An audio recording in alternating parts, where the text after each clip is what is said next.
Simone Rec, da dove nasce questo concorso? Questo concorso nasce dalla volontà della Strada del Vino Asolo Montello di valorizzare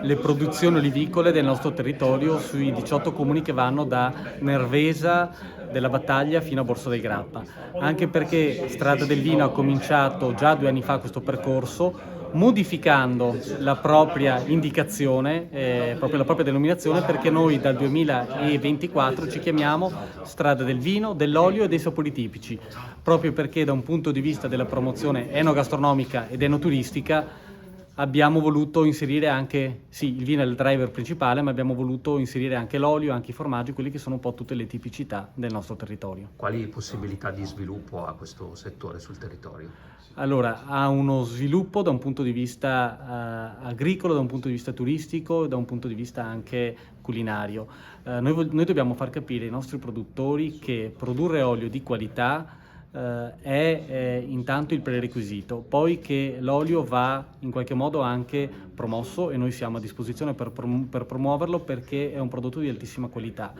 Ci sono delle opportunità di sviluppo dal punto di vista oleoturistico, perché oggi tutti quei turisti che vogliono fare delle experience, delle esperienze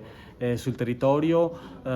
possono andare nei frantoi, possono visitare gli oliveti facendo anche l'esperienza ad esempio della merenda nell'oliveta. C'è della possibilità di sviluppo da un punto di vista anche ristorativo, perché la ristorazione è molto più attenta negli ultimi anni alle produzioni di olio di qualità e tutto questo può generare un volano economico che incentiva le nostre aziende a sviluppare, e anche quelli che sono produttori a livello hobbistico possono diventare dei produttori che investono e dei produttori specializzati in questo settore.